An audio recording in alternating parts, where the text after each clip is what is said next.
Fans de combat au sabre laser, parlons Star Wars. Bienvenue les amis pour cette nouvelle vidéo, je suis ravi de vous retrouver pour vous donner mon avis sur cet épisode 5 qui est sorti cette semaine et qui fait beaucoup parler en bien. Ça fait plaisir pour une fois.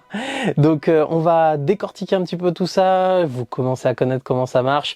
Je vous donnerai les points positifs et les points négatifs que j'ai trouvés dans l'épisode. Je vous donnerai ensuite mon avis global. On fera un petit tour du côté des théories et de ce qui pourrait se passer dans les prochains épisodes. Et enfin, je finirai avec une note. On fera tout ça bien entendu en 100% spoiler les amis. Donc si vous n'avez pas vu l'épisode, arrêtez tout de suite la vidéo.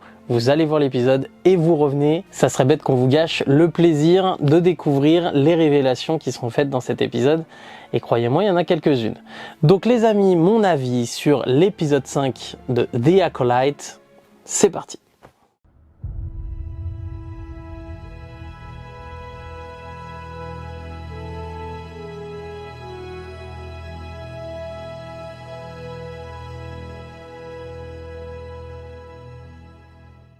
Alors bien entendu les amis, en point positif, on va tout de suite démarrer avec ce qui marque le plus, je pense qu'a marqué tout le monde sur cet épisode, c'est bien entendu les combats qui sont vraiment de très grande qualité. Ça faisait longtemps qu'on n'avait pas vu des combats comme ça au sabre laser, j'entends, dans Star Wars. Les chorégraphies des combats sont absolument incroyables. On a une intensité dans tous ces coups de sabre laser qui viennent soit de l'utilisateur du côté obscur. Je vous fais la révélation tout de suite. Oui, on a dit qu'on était en 100% spoiler. C'est bon les amis. Kimir donc, bien entendu, qui est l'utilisateur du côté obscur. Est-ce véritablement un site? On en reparlera dans les théories. En tout cas, chaque coup de sabre laser qui est donné, que ce soit par les Jedi ou par Kimir, c'est vraiment d'une intensité rarement vue dans Star Wars.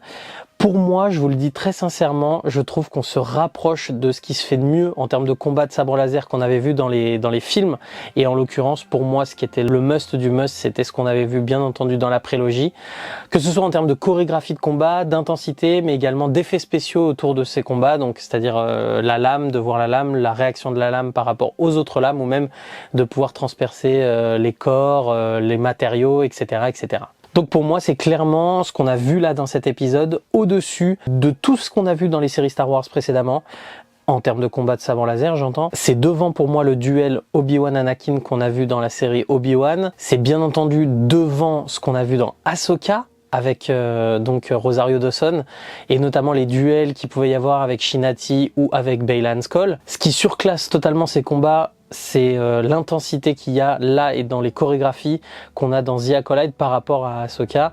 Clairement, Ahsoka, on était sur des mouvements très lents, très japonisants pour le coup, vraiment film de samouraï, alors que là on est vraiment sur des combats stylisés où ça n'arrête pas, ça donne à droite, à gauche, il y a au sein même du combat, il y a plusieurs objectifs qui sont en train de se jouer. Quand Kimir voit Mei partir, que lui du coup se désintéresse des Jedi pour pouvoir partir et tuer Mei, ça c'est complètement incroyable. Et même là je vais comparer avec les films. Très sincèrement, dans ce qu'on a vu sur la postlogie, alors je parle pas de la trilogie originale parce que là, il y a vraiment un gap trop important en termes d'effets spéciaux et en termes de temps qui s'est passé, bien entendu. Mais par contre, on peut comparer avec les combats qu'on a eu dans la postlogie et très sincèrement, alors techniquement, en termes d'effets spéciaux, ils sont nickel, il n'y a rien à redire du côté de la postlogie, mais en termes de chorégraphie et d'intensité de combat, j'ai trouvé ça beaucoup plus impressionnant dans cet épisode de The Acolyte. Bon, je vois certains s'emballer en disant que c'est les meilleurs combats jamais vus dans l'univers Star Wars. Bon, en tant que fan de la prélogie, je suis désolé les amis, je suis obligé de mettre un holà à tout ça. Rien ne remplacera le Duel of the Fates et le combat entre Obi-Wan, Qui-Gon et Dark Maul. Ce qui marque dans ces combats, c'est bien entendu la violence qui s'en dégage. On nous avait promis avec cette série de la violence, des coups, du sang. Alors, on va peut-être pas aller jusque-là quand même. On est dans Star Wars et pour un public enfant. Mais en tout cas, on a senti véritablement de la brutalité dans les combats et des scènes qui peuvent être un petit peu choquantes et marquantes. Donc ça, c'était vraiment agréable pour un public adulte, bien entendu, comme nous.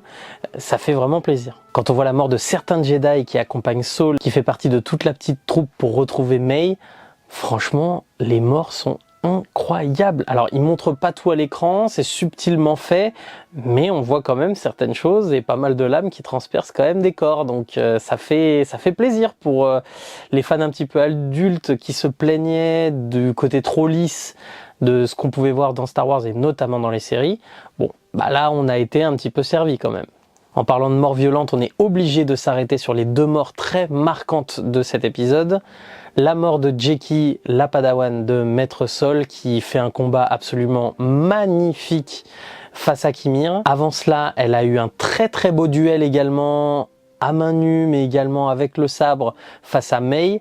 J'ai adoré cette scène, j'ai trouvé Jeki vraiment, pourtant c'était pas le personnage qui m'avait le plus marqué et auquel je m'étais le plus attaché, mais là j'ai vraiment apprécié. Ils ont pris un soin tout particulier à ce que ces combats soient absolument incroyables et l'actrice a vraiment répondu présente, j'ai trouvé. Non, franchement, cette première partie de combat était superbe, et ensuite quand Jeki fait face à Kimir, avec en plus l'apport de Sol, et là on se retrouve vraiment dans une vibe que j'avais adorée dans la prélo, avec un combat à 2 Jedi face à un Sith ou un utilisateur du côté obscur. De voir une lame bleue et une lame verte face à une lame rouge, très honnêtement, ça fait toujours parler des émotions et des souvenirs en nous en tant que fan de Star Wars, c'est obligé. Ce combat se solde bien entendu par la mort de Jeki. 3 petits points comme ça qui transpercent Jeki, et effectivement c'est choquant, surprenant. Ils ont pris un risque. On reproche suffisamment à Lucasfilm de pas prendre de risques. Là, en termes de violence, etc., là, ils ont pris un risque. Une padawan qui est assez jeune, alors je sais pas exactement l'âge de Jeki au moment de l'épisode 5, mais qui est assez jeune, où on pourrait se dire de prime abord, bon, elle est assez safe, elle va pas mourir. Bon, ils nous la font mourir, et très sincèrement, je trouve ça couillu, quoi. Il y a eu du risque de prix, et ça fait plaisir. Alors j'en parle un petit peu de façon enjouée, mais bien entendu c'est triste, hein. J'en rigole, je suis désolé pour tous ceux qui ont versé une petite larme. J'avoue que le petit défaut dans tout ça, c'est qu'effectivement je pense qu'on n'a pas eu assez le temps de s'attacher véritablement à ces personnages, à Jeki donc, mais bien entendu également à Yord, qui était pourtant mon petit protégé, celui que j'aimais bien suivre. Et là, Yord, on est sur une mort mais abominable de violence vraiment de la part de Kimir. Là, on est dans la brutalité totale. Je pense que Yord, il a pas vu le coup venir. Il arrivait en mode sauveur en se disant la cavalerie arrive, etc. Il a pas vu venir le coup. Et là, très sincèrement, en parlant de coups, c'est pas mal du coup, parce qu'effectivement, mais la nuque brisée, elle est incroyable, et le fait ensuite qu'avec la force, il le dégage comme ça par terre. C'était ouais, c'est impressionnant pour du Star Wars, honnêtement, pour tous ceux qui critiquent dans le sens où c'est trop lisse, c'est trop pour les enfants, on veut du contenu plus mature, etc., etc. Bon, là en l'occurrence, sur les combats et sur la violence, après sur le scénario c'est encore autre chose, mais sur les combats et la violence qu'il y a dans la série, là vous avez été servi, on a été servi. Dans les autres morts du groupe des Jedi, on peut voir aussi des chorégraphies qui sont incroyables, avec Kimir qui plante un Jedi avec sa lame et ensuite en attire avec la force un deuxième qui vient se planter également. Ça fait une belle brochette, honnêtement. Il couronne le tout en les décapitant. C'est ce qu'on... Alors on le voit pas, on le comprend, c'est subtilement filmé. Du coup ils sont derrière un arbre au moment de la décapitation, mais c'est quand même là, le mouvement est là. C'est costaud quand même pour du Star Wars, c'est costaud. La dernière qu'on a vue, c'est le comte Dooku qui a perdu la tête. Donc honnêtement, ça rappelle quand même l'après-l'eau, on voit l'esprit. Ce qui est intéressant et original également dans ce combat, c'est l'utilisation des accessoires de Kimir, comme son casque et son gantelet, qui perturbent les lames des sabres laser des Jedi. Alors sur le site internet de Star Wars, on nous explique que son casque et son gantelet sont faits dans un matériau très spécial, le Cortosis. Alors le Cortosis, c'est un matériau qui apparaissait dans l'univers Legends, qui a été mentionné dans l'univers canon dans le roman Une Nouvelle Aube de John Jackson Miller, qui est sorti en 2014 et qui raconte l'histoire pré-Rebels entre Kanan et Hera, leur rencontre, leur histoire d'amour. Il est fait mention du coup de ce matériau dans le canon et dans ce roman pour l'utiliser afin de dévier des tirs de blaster. Donc vous vous doutez bien que si un matériau peut dévier des tirs de blaster, il peut être résistant face aux lames de sabre laser. Il n'y avait qu'un pas à franchir, ça y est, il est fait dans The Acolyte. Alors c'est sûr que ça rajoute de l'originalité au combat, parce que de voir les sabres laser s'éteindre, les lames qui repartent pas, et puis au final il y a un petit temps qui se passe pour ensuite que les lames rejaillissent et pouvoir repartir au combat, c'était original, c'était bien vu, un très bon point. Je vous ai parlé longuement des combats, c'est bien entendu ce qui va ressortir de cet épisode, ça prend énormément de place dans l'épisode qui dure une toute petite trentaine de minutes, c'est l'équivalent de l'épisode 4. Néanmoins, ce que j'ai également apprécié, c'est la révélation de l'utilisateur du côté obscur masqué, c'est Kimir. Alors si vous avez vu mes vidéos précédentes, vous saviez que cette théorie-là, c'était pas celle qui m'emballait le plus. Écoutez, maintenant je l'accepte, de toute façon c'était la plus logique étant donné qu'il était sur la planète. On se doutait bien que ça allait arriver, même si ça me déplaisait un petit peu parce que moi j'ai qu'une hâte, c'est de voir Plagueis. Néanmoins, mon espoir n'est pas mort, étant donné le fait que si ça se trouve ce n'est qu'un apprenti. On va en parler un peu plus tard. En tout cas, ce que j'ai aimé avec Kimir sur cet épisode, c'est bien entendu le fait qu'il soit badass. Le reveal se fait au moment où il tue Jeki. C'est Jeki d'ailleurs qui pète le casque de Kimir, qui le coupe un petit peu en deux et qui fait du coup ce reveal avec les deux sabres qu'il a derrière Jeki. Franchement, c'était parfait. Le reveal était parfait par contre. Je trouve que du coup, ils ont bien choisi l'acteur. J'aimais bien déjà Kimir avant ça. Mais effectivement, je trouve que Manny Jacinto, il le joue bien, il est charismatique, il est aussi bien entendu énigmatique parce qu'il se révèle un petit peu à Saul, tout en disant du coup qu'avec cette révélation, il va devoir tuer tout le monde en gros. Mais effectivement, on a l'impression qu'il cache un peu encore certaines informations, il veut pas en dire trop. Et véritablement, je trouve au final ce personnage très bien. J'espère juste qu'il va y avoir quelque chose au-dessus de lui et que ce n'est pas le grand méchant de la série. On reviendra bien entendu plus longuement sur Kimir dans la partie théorie, mais maintenant on va passer au point négatif parce que les amis, il y en a quand même quelques-uns sur cet épisode. Je sais que tout le monde est aveuglé par la beauté des combats, moi aussi, mais il faut se rendre à l'évidence, il y a quand même 2-3 défauts sur cet épisode. Alors je vais enfoncer encore la porte que j'avais ouverte la semaine dernière avec le fait qu'en termes de décor, ça reste encore très pauvre. On est dans le même environnement bien entendu que l'épisode de la semaine dernière, toujours cette jungle, et il n'y a pas de profondeur de champ, c'est très obscur. Alors c'est la nuit bien entendu, mais on sent vraiment la patte Obi-Wan Kenobiesque là-dedans, c'est-à-dire vraiment j'ai pas le budget pour vous montrer trop de décors. Je vous mets des décors denses, du brouillard et de l'obscurité. Bon voilà, vous avez le trio gagnant pour camoufler un manque de budget évident, et ça se ressent encore sur cet épisode. Le seul plan qui respire un tout petit peu, c'est le plan entre Osha et Mei, mais même celui-là qui respire, où on est censé voir le soleil, etc., je le trouve pas super bien fait les amis, donc dites-moi encore ce que vous en pensez, mais moi ça m'oppresse un tout petit peu. J'aimerais quand même qu'on respire, qu'on voit des plans un petit peu majestueux où se passent des choses, où on voit des personnages et pas uniquement des plans d'illustration de planètes. Alors un petit défaut qui du coup est aussi en lien avec l'épisode 4, c'est que bon, cet épisode passe très vite parce qu'on ne s'ennuie pas, il se passe toujours quelque chose, mais il ne fait quand même que aux alentours de 28-29 minutes utiles. Donc ça rejoint ce que je vous disais la semaine dernière, on aurait très bien pu faire un très bel épisode de 45-50 minutes avec une fin en apothéose qui serait donc les combats qu'on a vus dans cet épisode-là, mais en fusionnant donc l'épisode 4 et l'épisode 5, ça aurait fait un superbe épisode de 45-50 minutes et on se serait vraiment régalé les amis. Je ne comprends pas pourquoi ils n'ont pas fait ça, parce que du coup ça leur apporte de la longueur. Alors il y a un épisode de plus, ok, mais c'était vraiment du remplissage cet épisode 4 du coup. Alors je mettrai un petit bémol sur les combats qu'on a vus. Les chorégraphies sont absolument incroyables, comme je l'ai dit dans les points positifs, vraiment pour que je les hisse à peu près au niveau des films, c'est que j'ai trouvé ça vraiment super bien fait. Maintenant le petit défaut que je vais lui trouver, c'est au niveau des effets spéciaux. Je trouve effectivement que le contact de la lame de Kimir dans les différents corps des Jedi, ça va un petit peu trop vite quand on voit exactement le rendu de ce que peut être un corps qui est traversé par une lame dans l'épisode 1 avec Qui-Gon ou dans l'épisode 9 avec Kylo Ren. Je trouve qu'effectivement, en termes d'effets spéciaux, je trouvais ça un peu moins réaliste. C'était vraiment comme dans du beurre, quoi. Je ressors, il n'y a pas vraiment de bruit, en vérité, quand la lame traverse les corps. Et j'ai trouvé ça un poil moins bien fait que dans les films. Alors, bien entendu, il y a moins de budget, on le sent, et ça se ressent notamment sur les effets spéciaux. C'est dommage, ça aurait aidé à sublimer encore plus ces combats magnifiques.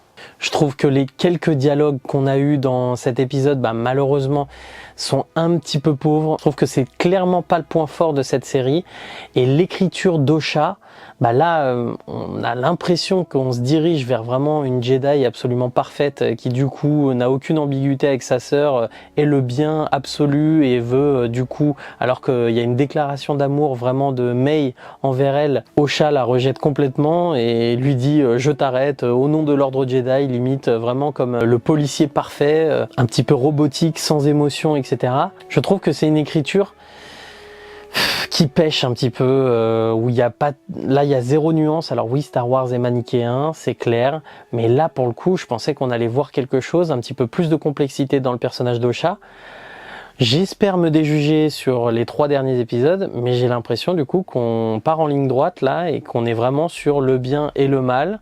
Ok, c'est l'histoire de Star Wars, mais vu les petits indices qui nous avaient été donnés dans les épisodes précédents sur une personnalité peut-être un peu plus complexe que ce qu'on pouvait penser quant à Osha, là je trouve ça malheureux finalement qu'au bout de l'épisode 5, on se retrouve dans nos couloirs avec May et la méchante et Osha et la gentille et il n'y a rien d'autre autour. J'espère parler un peu trop vite et que les prochains épisodes, avec notamment le fait qu'on a switché de maître Jedi et de maître Sith, ça va changer tout ça. On verra bien. Et en parlant d'Osha et May, j'en avais déjà parlé dans mon avis sur les 3 premiers épisodes. Je trouve que l'acting d'Amandla Stenberg est pas tip top. Je suis pas un professionnel bien entendu de l'acting. Je vous laisserai réagir dans les commentaires et me dire ce que vous en pensez parce que ça m'intéresse vraiment. Mais je trouve qu'il y a un petit décalage entre l'acting de Saul par exemple, de Lee Jong-jae, et également de Mani Jacinto qui jouent très très bien leur rôle vraiment avec de la profondeur, etc. Je trouve que pour un premier rôle, vraiment Amandla Stenberg qui normalement doit amener de la complexité dans cet univers manichéen, alors elle est sans doute pas aidée par l'écriture bien entendu comme je le disais, mais elle a quand même un petit peu de mal à nous faire transparaître des émotions et c'était quand même ça la mission qu'on lui demandait quoi. Là en l'occurrence je trouve que c'est un poil en dessous. Dites-moi en commentaire ce que vous pensez de la performance d'Amandla Stenberg. Bon, et puis pour pinailler, parce qu'il y en a qui aiment bien ça, il y a quelques facilités scénaristiques, oui, bien entendu. Le fait par exemple que May part avant Kimir pour trouver la maison de Kelnaka, au final c'est Kimir qui arrive avant et a même eu le temps de tuer Kelnaka, oui. C'est une petite facilité scénaristique, on peut l'expliquer en disant que Kimir était déjà venu, avait déjà repéré la maison de Kelnaka, et donc du coup c'est normal que lui ne tergiverse pas, ne se paume pas comme peut-être l'a fait May, et donc du coup qu'il arrive avant. Le fait également qu'il ait caché sa tenue, il a un sac à dos, donc peut-être qu'il trimballait son casque depuis le début, dans son sac, c'est même à mon avis la seule solution.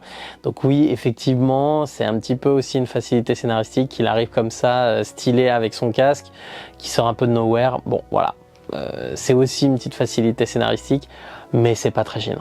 Alors maintenant que je vous ai dit tout ça, je vous donne mon avis global sur l'épisode.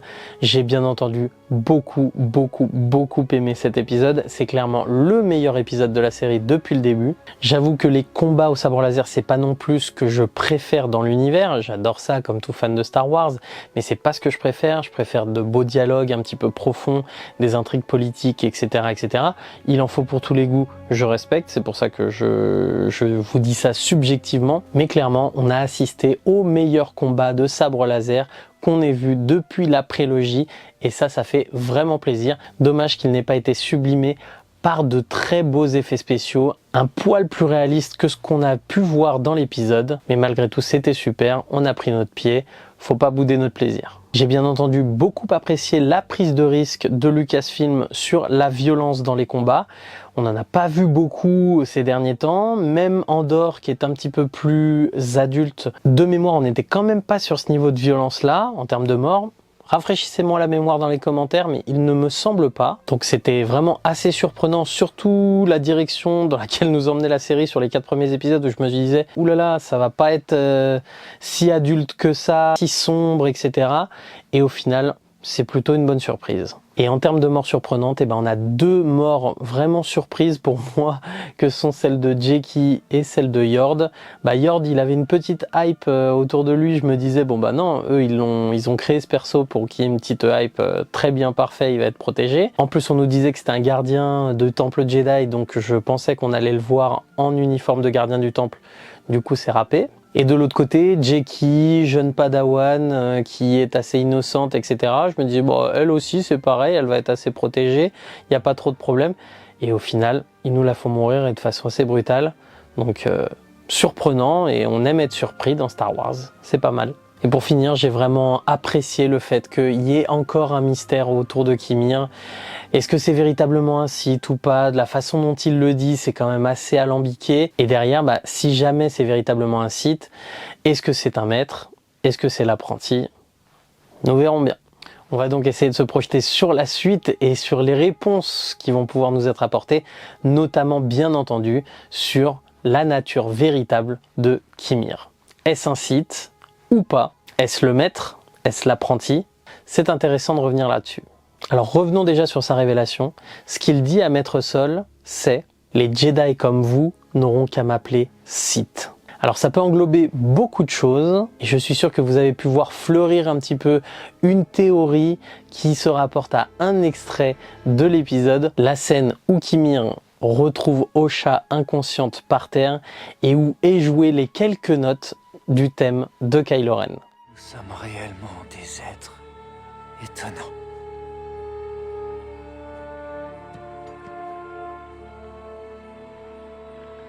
Alors est-ce que ça veut dire qu'il va y avoir une connexion avec Kylo?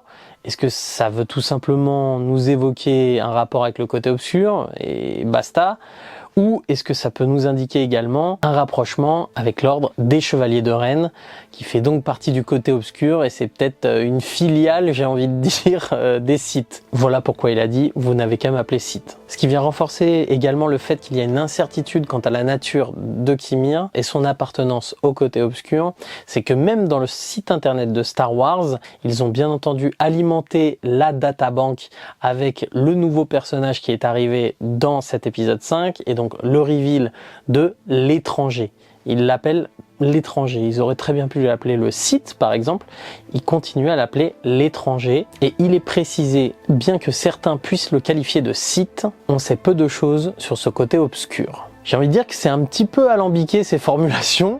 Si jamais c'était un Sith, pourquoi il nous aurait pas dit tout simplement « je suis un Sith, merci, au revoir ». Et même dans la databank de Star Wars, étant donné le fait que la phrase est prononcée « vous n'avez qu'à m'appeler Sith », si c'était un Sith, voilà, dans la description du personnage, il nous aurait dit l'étranger est un maître Sith ou Qimir est un Sith, tout simplement. Donc voilà ce qui peut mettre le doute et ce qui peut alimenter notre soif de découvrir la vérité dans les 3 prochains épisodes, en espérant qu'on ait des réponses véritablement précises. Alors à titre personnel, si jamais c'est vraiment un Sith, j'espère que c'est un apprenti et que son maître est Dark Plagueis. Je veux vraiment qu'il y ait une connexion avec Dark Plagueis. En termes de timeline, on est à peu près bon. Je vous en avais parlé dans une vidéo précédente, mais vu ce que dit Palpatine à Anakin, ça serait totalement logique qu'on puisse invoquer Dark Plagueis dans cette timeline, et également surtout qu'il y ait une connexion pour la création des jumelles. Pour moi, c'était véritablement ce personnage de Plagueis qui pouvait faire le lien et amener véritablement une cohérence sur la naissance des 2 jumelles. Et étant donné le fait que Plagueis ne soit jamais apparu dans le canon, effectivement, l'apparence de Dark Plagueis peut être totalement différente de ce qui avait été évoqué dans le Legends. Et pourquoi pas Qimir est Dark Plagueis. Alors moi, ça me décevrait un petit peu. J'aimerais bien que ça colle un petit peu plus à l'idée qu'on s'en fait dans le Legends. Mais bon, pourquoi pas, à voir ce que nous propose Lucasfilm. Et enfin, une petite question quand même sur du coup le fait que il y a eu un petit switch de Padawan et de maître en ce qui concerne les Sith et les Jedi, avec Mei qui se fait passer pour Osha auprès de Maître Sol, et de son côté on voit Kimir qui recueille un petit peu Osha qui est inanimé. Je pense du coup que Kimir lui sait pour le coup que c'est Osha et que ce n'est pas Mei, étant donné le fait qu'elles n'ont pas la même coiffure de base. Donc maintenant à voir véritablement quelles sont les motivations de Mei. J'ai quand même du mal à la cerner parce que elle veut rester du côté de sa sœur, elle veut se rendre au Jedi, après elle se fait passer pour Osha pour ensuite aller auprès de Maître Sol. Est-ce qu'elle veut finalement le tuer alors qu'elle avait dit qu'elle arrêtait de tuer les Jedi? Enfin bref, on a beaucoup de choses à découvrir dans le prochain épisode et j'ai vraiment hâte d'être à la semaine prochaine. Est-ce qu'on verra Osha au contact de Kimir basculer du coup du côté obscur? Étant donné la pureté du personnage et de ce qu'on a vu dans l'épisode 5, j'en doute fortement. Après, s'il y a un retournement, honnêtement, il serait quand même le bienvenu parce que ça amènerait un petit peu de nuance dans l'écriture de ce personnage que je trouve pour le moment un petit peu moyenne. Voilà les amis, je pense que j'ai été assez exhaustif sur cet épisode 5. Maintenant, je vous donne ma note. Écoutez, je mets un très bon 4 sur 5. Vraiment un 4 sur 5 plus, mais il y a quelques petits défauts qui restent par-ci par-là, et en plus de ça, c'est surtout, je trouve, les effets spéciaux qui sont un petit peu moyens, donc effets spéciaux et décors qui fait que ça coûte le 5 sur 5, mais c'est un très bon 4 sur 5. J'ai donc hâte de vous retrouver la semaine prochaine pour une vidéo réaction bien entendu à l'épisode 6 et ensuite ma vidéo avis. J'ai hâte de lire en commentaire vos avis sur cet épisode. N'hésitez pas à me dire ce que vous en avez pensé. Si vous avez des critiques à faire sur ma critique, n'hésitez pas également. Toujours dans le respect de la personne humaine, bien entendu les amis, on ne tolère pas les insultes, mais après je suis complètement ouvert et si vous voulez dire que je dis n'importe quoi, n'hésitez pas, faites-vous plaisir. N'hésitez pas surtout les amis, si vous aimez suivre The Acolyte avec moi, vous abonner à la chaîne, c'est très important pour moi, ça me donne beaucoup de force. Likez cette vidéo, partagez-la, parlez un petit peu de la chaîne autour de vous si jamais vous avez des copains qui aiment Star Wars. Et puis j'ai hâte de vous retrouver pour le prochain épisode. Ciao les amis. J'ai besoin que quelqu'un me dise où est ma place dans tout ça.